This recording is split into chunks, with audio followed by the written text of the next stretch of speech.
বলা হয়ে থাকে স্বাস্থ্য সম্পদ। শারীরিক ও মানসিকভাবে সুস্থ থাকতে হলে স্বাস্থ্য সচেতনতার বিকল্প নেই। সঠিক খাদ্যাভ্যাস ও নিয়মিত পরিশ্রম মানুষকে সুস্থ রাখে। দেহ ও মন ভালো থাকলে বাড়ে কর্মদক্ষতা। সবাইকে স্বাগত জানাচ্ছি ডিবিসি নিউজের সাপ্তাহিক আয়োজন স্বাস্থ্য বিষয়ক অনুষ্ঠান universal medical college and hospital limited নিবেদিত হ্যালো ডক্টরে। আপনাদের সাথে আছি আমি রেদওয়ান আহমেদ। আমাদের আজকের আলোচনার বিষয় আবার করোনা প্রতিরোধে করণীয়। দর্শক, এই বিষয়ে আলোচনা করার জন্য আজ আমাদের সাথে স্টুডিওতে উপস্থিত আছেন ইউনিভার্সাল মেডিকেল কলেজ হাসপাতালের রেসপাইরেটরি কেয়ার ইউনিটের চিফ কনসালটেন্ট অধ্যাপক ডাক্তার জাকির হোসেন।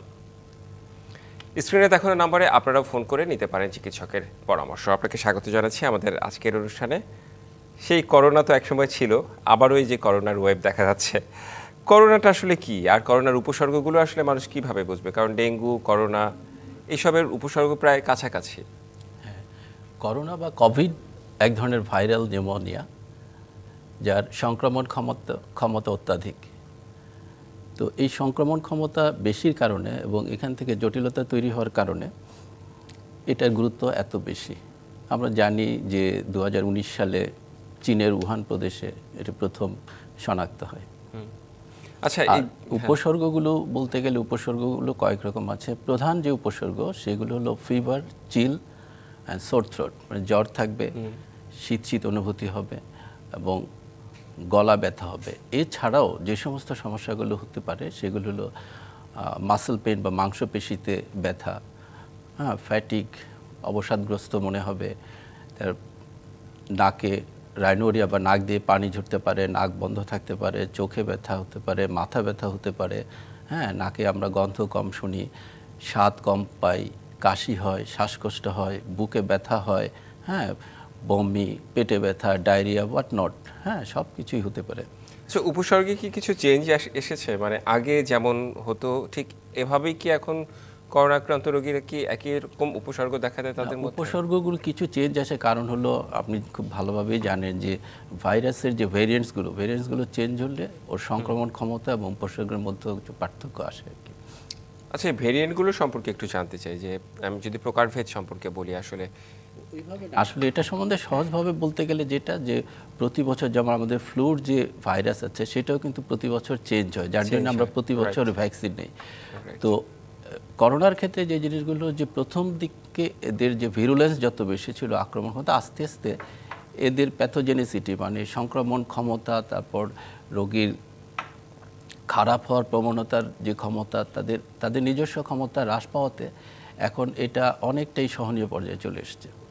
আচ্ছা, আমরা হসপিটালগুলোতে দেখছি যে অনেকেই করোনা পরীক্ষা করাতে যাচ্ছেন। এই যে মানে এই সচেতনতা তো ভালো যে করোনা তার আছে কি না।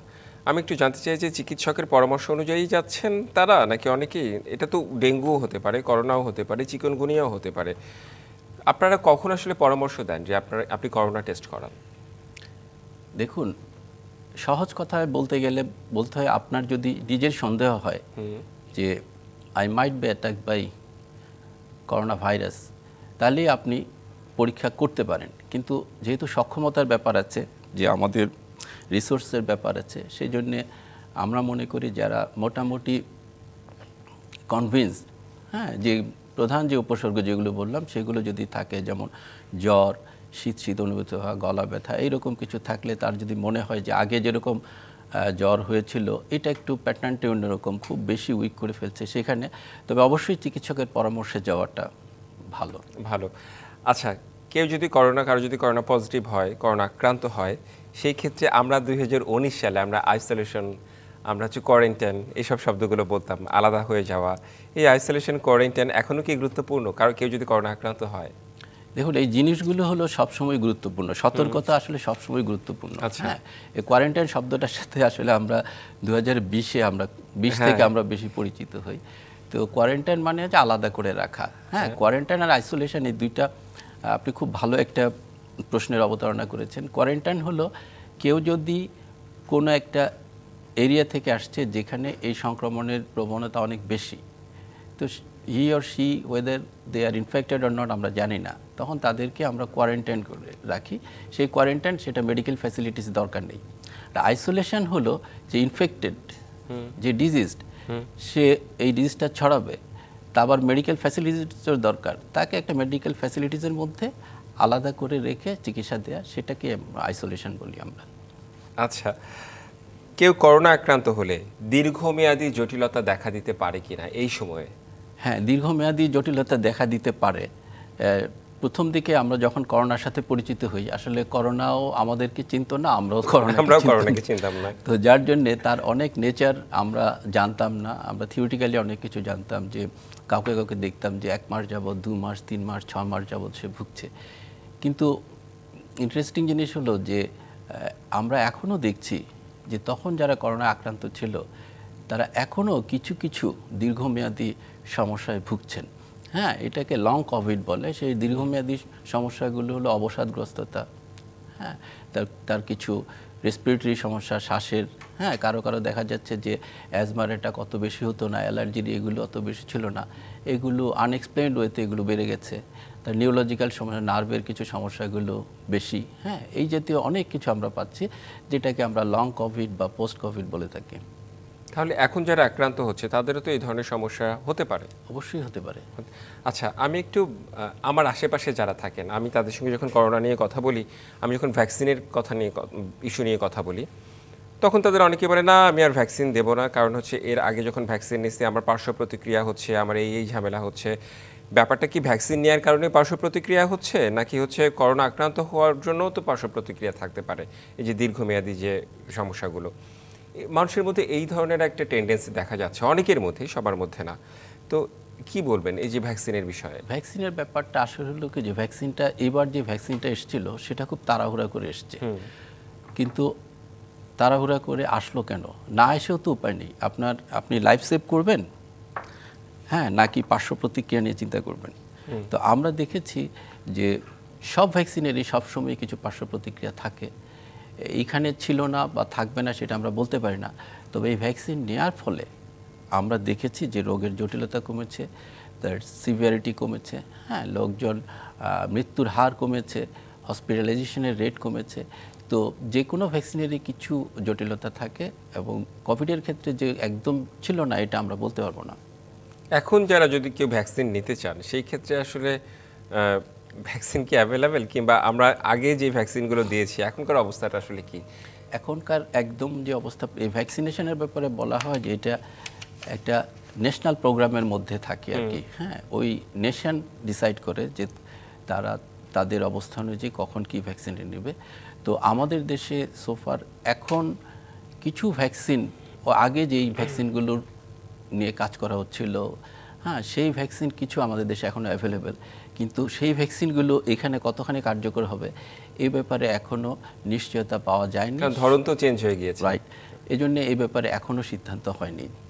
আচ্ছা, এমনি আমি একটু জানতে চাই যে আমাদের অনেক টিকা কিংবা আমরা অনেক ভ্যাকসিন আমরা আগে থেকেই নেই, যাতে হচ্ছে সেই রোগটা না হয়।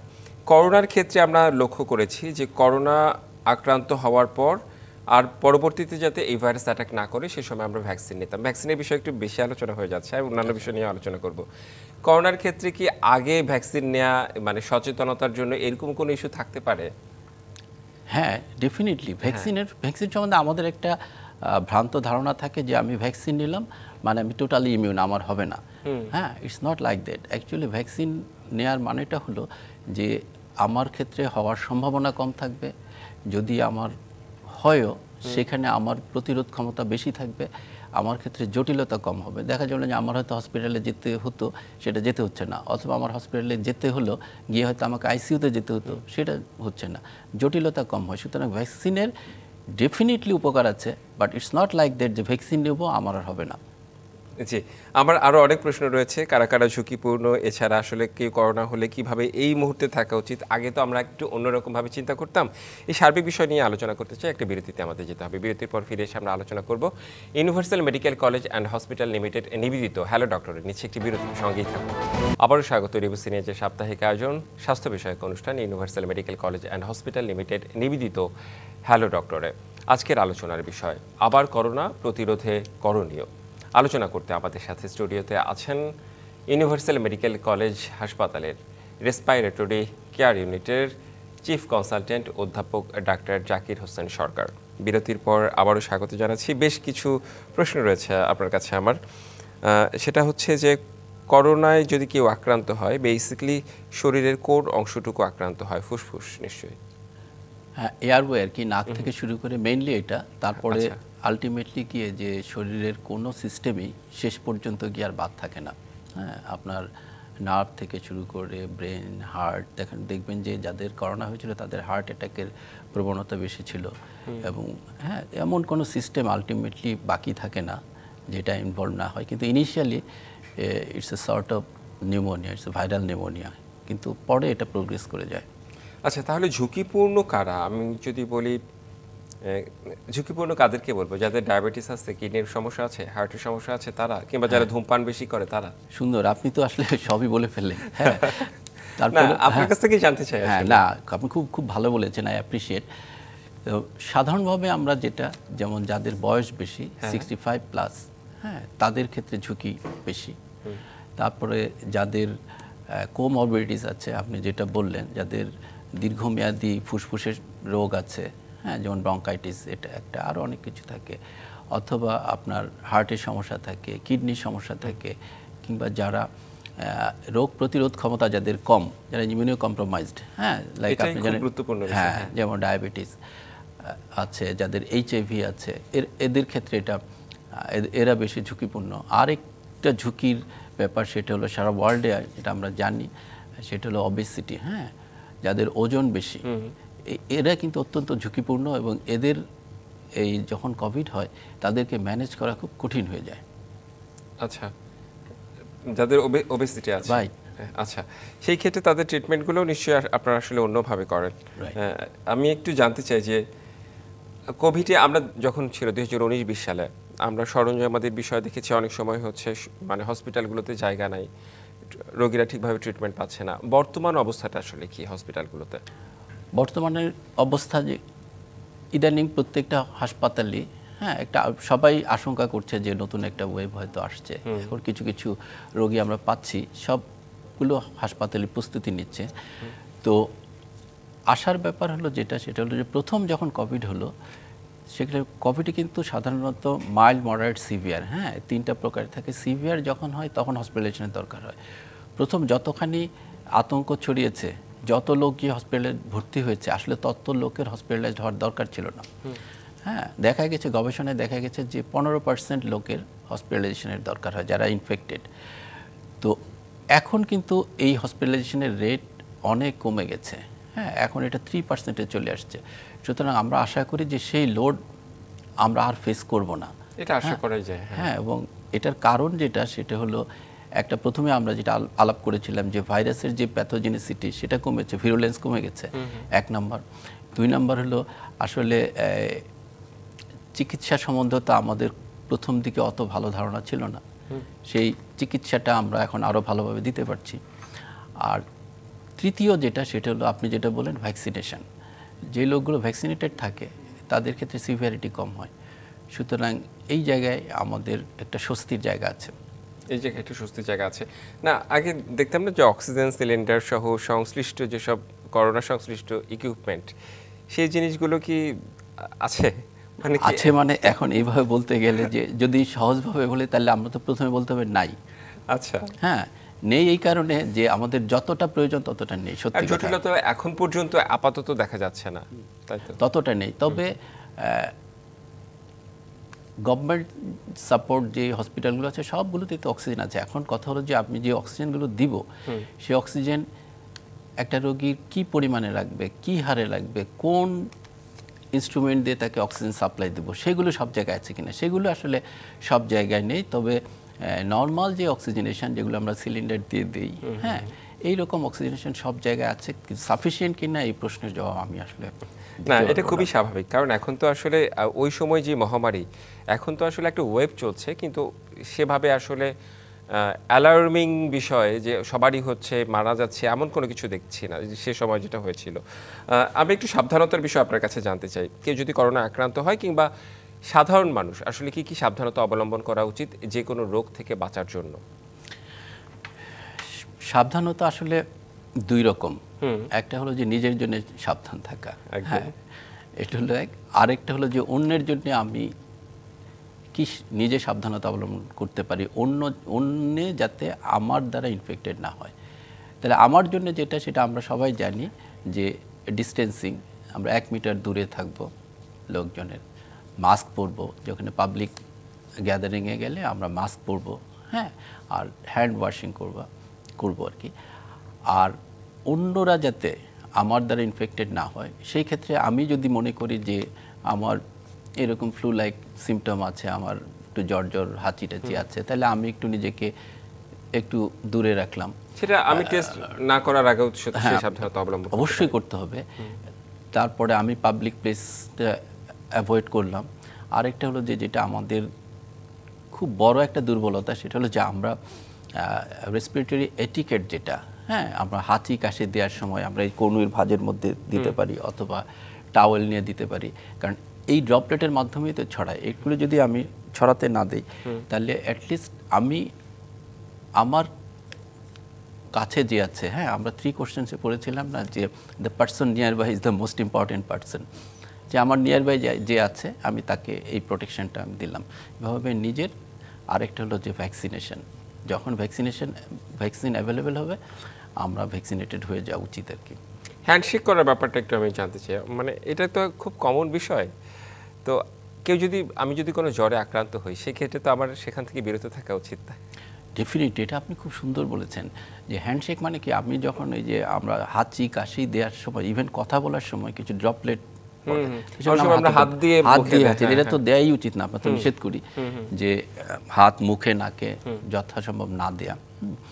তো এই ক্ষেত্রে তো ওখানে তো এই ড্রপলেট থাকে, ভাইরাস থাকে, ধরলে সে কেউ যদি হ্যান্ডশেক করে, সে তখন আবার তার হাতটা নিয়ে নাকে মুখে দিলে সে ইনফেক্টেড হয়ে যেতে পারে। তো এইরকম অবস্থায় এটা সাধারণত নিষেধ করা হয় যখন এটা প্যান্ডেমিক আকারে বা খুব বেশি আকারে ছড়ায়, তখন নিষেধ করা হয় হ্যান্ডশেক করার জন্য। তো এই জন্য হ্যান্ড ওয়াশিংয়ের কথা বলা হয় সবসময়, যদি আপনি হ্যান্ড ওয়াশিংয়ের মধ্যে থাকেন। বাট যখন দেখা যাবে যে এগুলোর প্রাদুর্ভাব বেশি হয়ে গেছে, তখন ডেফিনেটলি এটা অ্যাবস্টেইন থাকা উচিত। অনেক হসপিটালেই আমরা দেখছি যে অনেকেই করোনা টেস্ট করতে যাচ্ছেন। কেউ যদি করোনা পজিটিভ হয়, একটু তার খাওয়া দাওয়ার ব্যাপার নিয়ে একটু জানতে চাই, আর এই মুহূর্তে এই সময়ে এসে সে কিভাবে থাকবে, আপনার একটু পরামর্শ জানতে চাই। যদি পজিটিভ আসে, আমি আগেও বলেছি যে পজিটিভের ক্ষেত্রে সিভিয়ার যারা হচ্ছে, হ্যাঁ, সিভিয়ার কারা হচ্ছে, এটা একটু সবার নলেজে থাকা উচিত। সিভিয়ার কারো যদি শ্বাসকষ্ট হয়, এখন অনেকেরই ঘরে অক্সিমিটার আছে, দেখে যার অক্সিজেন যদি কম থাকে, দেখা গেল যে 94-এর নিচে থাকছে অক্সিজেন, হ্যাঁ, তার যদি বুকে ব্যথা হয়, বুকে চাপ দিয়ে আসে, কনফিউশন থাকে, হ্যাঁ, কেউ যদি জ্ঞান হারায় বা তার শরীর যদি ঠান্ডা হয়ে যায়, কথা বলতে না পারে, হাত পা নাড়তে না পারে, তাহলে বুঝতে হবে যে তার সে সিভিয়ার কোভিডে আক্রান্ত, তাকে হসপিটালাইজড হতে হবে। আর নর্মালি যে মাইল্ড মডারেট, তাদের আসলে খুব প্যানিক হওয়ার দরকার নেই। এখানে মেইন যে জিনিসগুলো, সেখানে হচ্ছে হাইড্রেশন, সাফিসিয়েন্ট তরল খাবার খাবে, কখনো কখনো ডাক্তার অবস্থা বুঝে তাকে অ্যান্টিভাইরাল যেগুলো প্রেসক্রাইব করবে সেগুলো নেবে, এবং নিজে একটু আইসোলেটেড থাকবে, হ্যাঁ। হ্যাঁ, আর অক্সিজেনটা ওই পালস অক্সিমিটার দিয়ে দেখবে যে অক্সিজেনের মাত্রাটা কেমন, ব্রিদিং এক্সারসাইজ করবে। খাওয়া দাওয়াতে কোনো নিষেধ, খাওয়া দাওয়ার মধ্যে কোনো নিষেধই নেই, কোনো নিষেধই নেই খাওয়া দাওয়া, তবে লিকুইড একটু বেশি খাবে, যে খাবারগুলোতে তারল্যাধিক্য থাকে আর কি, তরলের পরিমাণ বেশি থাকে, সেগুলো একটু বেশি খাবে। জি, আপনাকে অনেক ধন্যবাদ আমাদের আজকের অনুষ্ঠানে যুক্ত হওয়ার জন্য এবং পরামর্শ দেওয়ার জন্য। আপনাকে এবং ডিবিসিকেও ধন্যবাদ। Universal medical college and hospital limited নিবেদিত হ্যালো ডক্টর, এই ছিল আমাদের আজকের মতো। সঙ্গেই থাকুন।